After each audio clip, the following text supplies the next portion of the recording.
Dalam usaha membentuk generasi muda yang berdisiplin dan bebas daripada gejala sosial, Polis Diraja Malaysia terus memainkan peranan aktif dalam mendidik masyarakat melalui pendekatan pendidikan dan pencegahan. Ketua Polis Daerah Bachok, Superintendent Muhammad Ismail Jamaluddin turun padang menyampaikan ilmu pencegahan jenayah dan wabak sosial remaja kepada pelajar sekolah menengah kebangsaan Kandis.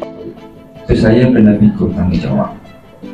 Sebagai seorang ketua Polis Daerah Bachok, saya di sini nak terang pada pelajar-pelajar sekalian, anak-anak sekalian, bahawasanya apa yang telah berlaku dalam daerah Bachok. Saya ugut awak dalam media sosial. Awak saya takut tak? Bimbang tak? Kawan awak selalu perempuan lah, dia gunakan laman sosial ni. Betul tak? Siapa nama awak? Nurul. Lisa dengan? Apa nama awak? Ain. Dalam awak ada grup kan? Dalam grup tu awak burukkan dia. Lisa burukkan Ain. Kata Ain ni apa dia? Body shaming lah. Body shaming tahu? Body shaming. Saya jangan kawan dengan dia. Secara kurang pada tu kita akan guna banyak section 507 BC untuk menamakan. Itu dalam bentuk media panggil apa? Map.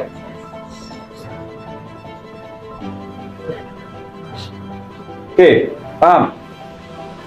Ni, kebanyakan pelajar-pelajar banyak menggunakan elemen ni, 507 ni untuk memburukkan sama sendiri.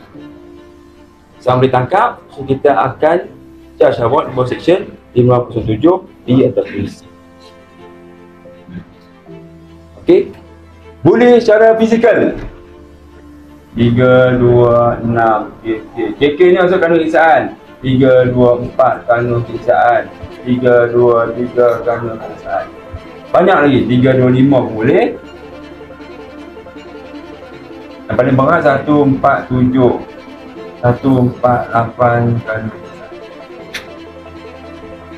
Cara fizikal. Saya pukul awak menggunakan apa je senjata. Ini